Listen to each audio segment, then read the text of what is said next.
big chunk.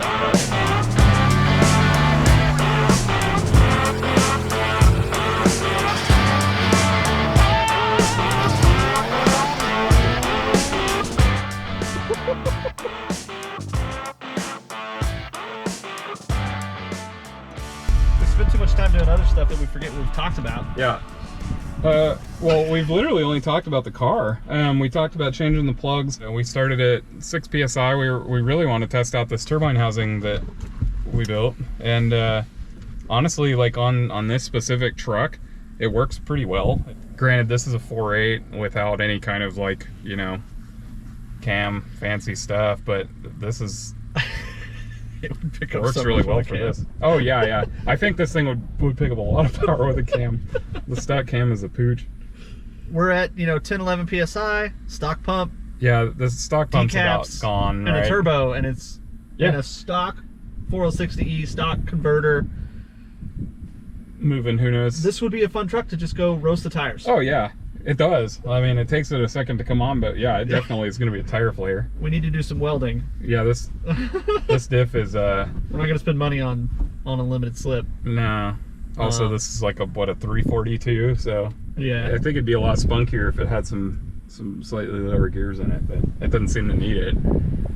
It's plenty of load. The turbo makes up the difference. Yeah, we blew up the 456s in the Tahoe, so we don't have those laying around. That would be a terrible setup. This would be the ultimate tire really flare. I don't see a I problem guess that's there. the point, right? Yeah. Now you're doing third gear tire flares. Yes. Yeah, it definitely doesn't want to go in second, that's for sure. It would be interesting to get a 1-2 rip that doesn't Spin. suck. Yeah. Yeah, I assume it wouldn't be terrible on a prep track with some decent tires. Like, either that or the transmission's gonna hate its life. It's one or the other. If we could talk Robert into letting us borrow the Tahoe wheels, if we just make a track day out of it. Yeah, that'd be fun. I mean, at worst, we blow up a transmission or the back end, right? I'm not too worried about the back end. I'm more worried about the transmission. Trailer down there with my 348,000. I mean, foot braking it on a stock converter, we're not doing it. We're not going to hit it that hard. Yeah. Oh, it won't hit with any force. No. If it, yeah, stock stalls what, like 1,800, something like that on those? Yeah, we're not going to make any boost on the line. No. So, this might be a 2200, 2400. Yeah. Yeah. 2,400. It might make a couple pounds. I don't know if the 4.8s are any different. Not that we're going to be making any more torque to make it do anything different. No, it might make as much torque as what a 6-liter stock it's, on the hit. I guess we could stall it up on the pad and see what it does. Yeah. Just to see where it's at, but Yeah. so yeah, maybe we changed the plugs prematurely. I don't think that was a bad idea. Those are. It's not, but when it did the, I mean, I don't know if that was causing our problem. Correct. But we also did like those are 3 old passes, and then we're like, oh wait, the knock's back in the exact same location doing the exact same thing. Yeah. It seems weird that just turning up the boost would make it exactly the same. Yeah. On better plugs. And even this time we had different spark knock. It's as soon as you matted it, it was like, oh, I'm going to take 2 degrees out.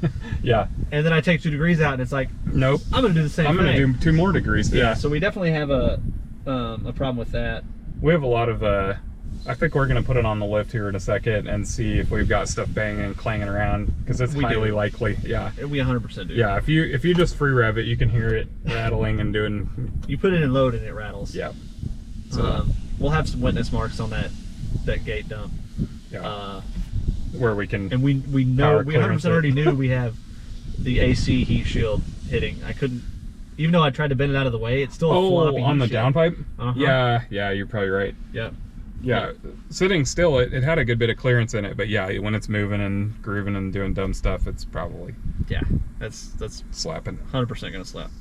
We'll be smart and get that on video of, hey, here's things we did wrong. Yeah, just so if you happen to be doing this. Did we talk after we changed the plugs? We might have for a split second. It wasn't very much though. So we broke the hell out of some plugs coming out.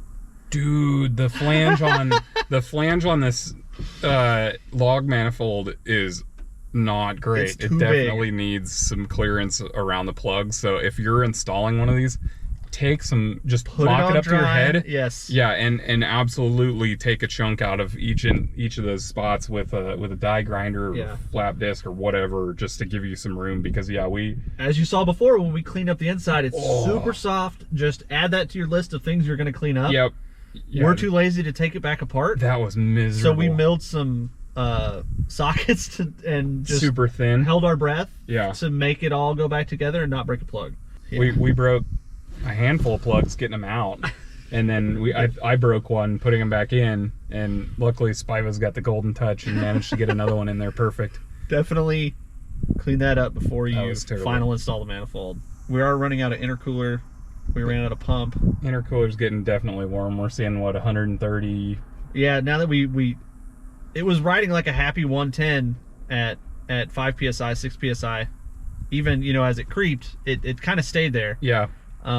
Where it was, you know, 10 to 20 degrees over ambient, and now it's like 40 degrees over ambient, 50 degrees over ambient. It's getting there. We knew the intercooler was a little bit small going into it, but it's what we had to work with without having to buy something. So we may end up, if we keep turning this up or put it on E or something, we're probably we're just going to keep hitting our limits. Yeah.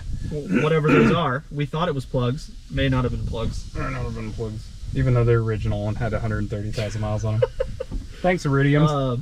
We're out of fuel. We're out of fuel. Or we're super borderline. Yeah, technically we leaned it out a little bit. So we to give us a little more overhead. 0.78 lambda to 0.83, and it stayed happy. That doesn't mean we weren't at the brink of it running out again.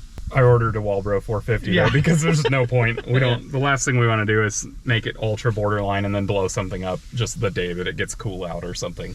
Yeah, it's getting away from being 100. I'd hate to have you turn it down. That would suck. I don't ever want to turn the car down. That's just no fun. If anything, it just needs to keep going up and up. Once we figure out why it's fake knocking or real knocking. It's too inconsistent to feel like real knock. I don't think it's real knock. No. I think the tip in might be real. It's kind of like the fueling side. If you change the fueling and it does what you tell it to, don't worry about it. Yeah. If you change the spark retard, the spark advance, whatever, if you change the spark and it doesn't tell what you do it to do, something else is wrong. Yeah. Like it's not what you're changing. Something external is causing our issues. I don't think it's real. All right, we're gonna pull the Tahoe out and put this on the lift and do some diagnostic hammer work. Is it hammer time? I don't think we need a hammer. That's the only tool I know how to use. Hose and clamps, and make a bracket that holds the heat shield on the AC out of the way. I did the same thing on the Tahoe. We didn't have the heat wrap on it anymore. Yeah. And so we wanted to add a layer of heat shield. Yeah. So it has a solid shield that goes all the way down that can't go anywhere. I might do that if we have some scrap random metal laying around like I'd like to use. I might just do that and extend it. All right. Let's do it. Let's get to it. Quick update.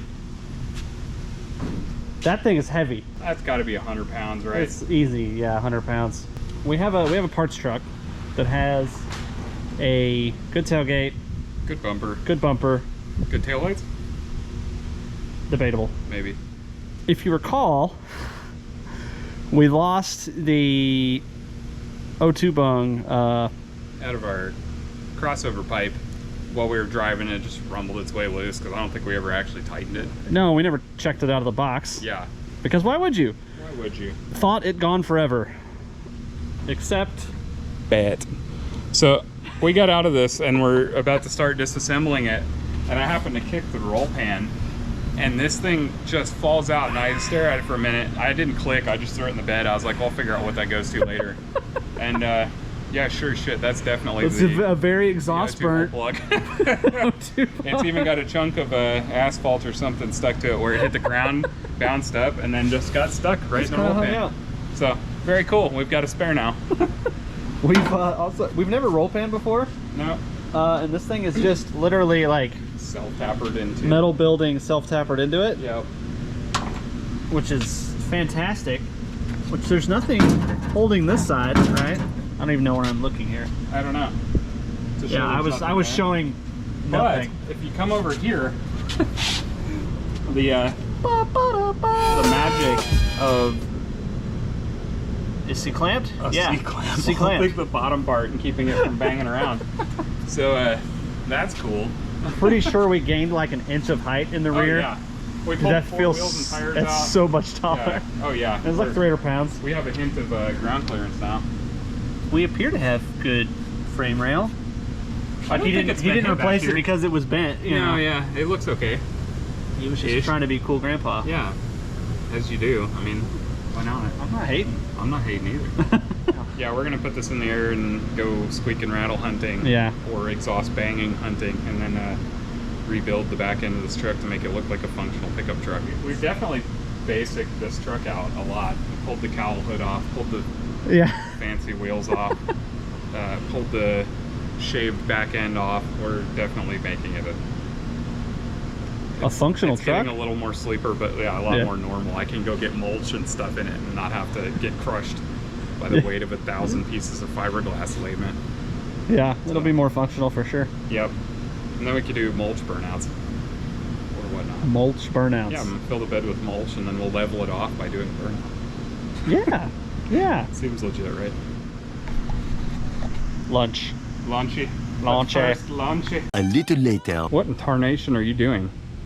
We need a license plate. Oh, we're gonna self-tapper it directly in? Oh, that's right, because we already have a ton of self-tapper holes. I mean, I don't know if we can get away with one. I mean, bet. Nah, let's gun another one in. Yeah, let's make a new hole. May as well. Drill, yes. Big drill. I don't know how sharp this is. This is gonna suck. That is gonna suck.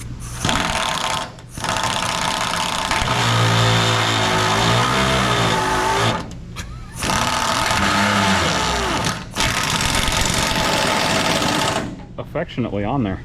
All right, so what have we been doing since we randomly disassembled the back of this? Finding new things that rattle, apparently. Yeah, there's everything on this truck seems to rattle like the dickens. We pulled the spare tire hanger off because it just straight up went clong, clong, clong, clong, clong. So what did we do over here?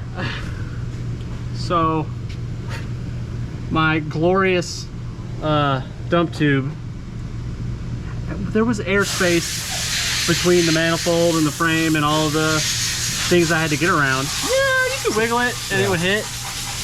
I don't know if that's the problem, but usually if I wiggle things and they touch, then it's not really that good. Yeah, but anyways, we cut some DEI heat wrap and literally hose clamped it on, so it's got a bit of a contact buffer that should keep it from clinking at least. Yeah, it can touch all it wants as long as it doesn't make any noise. Yeah, that's all I care about. We got one between the dump tube and the log manifold, and one between the dump tube and the frame a little bit lower down. Yeah, I'm worried the motor torques over to one side and touches. It might touch there. Or definitely possible. Or something much better fix. Oh yeah, we had a. Just to preface this, we had an emergency wastegate that we plan on using should we ever need to bleed off a ton of extra exhaust energy. Yeah, if we couldn't control boost with the other setup. Our turbine housing works pretty good, so we made a blanking plate for this because that wastegate made a lot of racket. We have a Chinesium. It's gonna be... Oh, it bongs. Did it? Oh yeah, you may have to hit it on the ground. Oh. It's hard to tell, but anyways, that thing made weird resonant noises like crazy. Still going, feel it. Oh yeah. I'm glad we could touch wastegate together. Yeah, so that's our glorious piece of plate steel there that is now bolted and copper RTV'd in place. So whatever takes 5 minutes. Yep, that's kind of how this is gone, which has probably bitten us a handful of times. But the little wastegate dump. Never. We've had zero problems the entire time. Zero problems. I don't know what that's touching. It doesn't I see seem what it's touching. I saw it while you were talking. Our clamp. Yeah. I need to bend further over. Look how close it is right there. Oh yeah, that's definitely. Remember we heard something earlier? We weren't yeah. sure how we did it? Yeah, that was it. Yep. That was definitely I was literally in the right spot and I'm like, oh hey, look at there. Alright, well we will correct that and give this a road test. Alrighty then.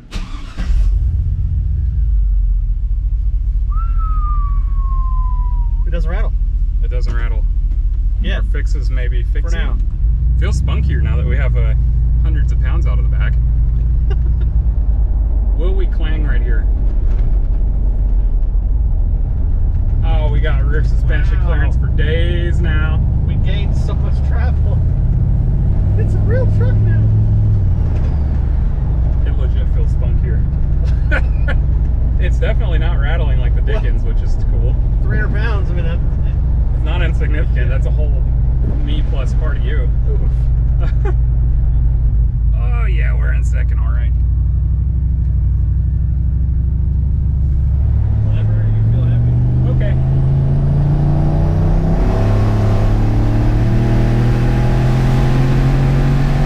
That felt pretty good. I was happy. Yeah. We had a hint of wheel spin there. Did you feel that? I was not. That's what it felt like at least. It felt like it grabbed immediately, but There was wheel speed at about, or wheel slip at Yeah. about 60. yeah, that was definitely either the trans slipping or wheel spin. It felt like it grabbed immediately, so I assume it was a wheel that decided to yeet. So, boost is going up a little bit right before it levels out. So, say it's coming up, hits 10 psi, and then it comes down to 9 or 10. Okay. Like, and that's when it wheel spun, like right at the. It may have lost load on it for a Yeah. split second, and then Yeah. did it pick up right back after that? Yeah, If it did, it's just from the reduction in I load can see on the the motor. pump problems. There's other problems? We had, no. Oh. Pump. Oh, is it leaning up top? Yeah, we had 0.87. Oh, that's why it got quicker. Okay. All right, so she's on kill on stock pump. Yes, that's on kill currently. All 10 psi of fury. So was there no knock at all? 0. Mechanical, I guess. I think we need to get the pump in it eventually, and then start turning it up until we get legitimate knock. Yeah, I mean, I don't think there's any reason to just max out at max pump. Yeah. Yeah, no, it's just a risk. Beans? Whatever you want. There we go. Knocked a behind little bit us. on that. Look at that. We hit third gear on that one. Wow, that left a fat stripe on the right side. Oh, it comes back in. Yes. Yeah, it loops under the bed. All right, so that knocked, but I don't know. I don't know what to expect on that one. So that was. I think if anything knocked, it was the 4L60. It pulled 6 degrees in second gear. It didn't hit third gear. Oh yeah, it did. It hit third gear all right. It bogged in third gear. I think it got louder. Did we blow out a gap? We might have blown out the silicone. You literally nailed it when it was like, I'm gonna go into second, and then it goes, oh no, go back into first. Oh, it downshifted? Yeah. Sorry, 4L60. It did a good job. It banged the limiter in first, and then it shifted and banged the limiter in second. It looked like. It had a bit of knock through second. Do you feel that? Yeah, I think we have an exhaust leak.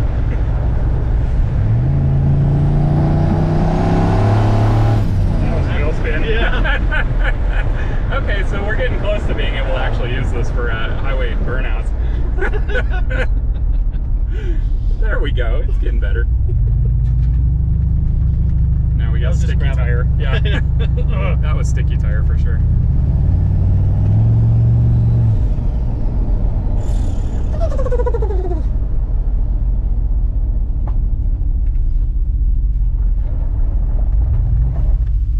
Burnout in the building, you say? Oh, That would sound horrible. Also, there's like no load with this shit. yeah, there's not. Sure, everything. Oh, we turned 131,000 miles. That's nice. Oh, we missed it. Yeah, I will. We got to do a traditional burnout whenever he's ready.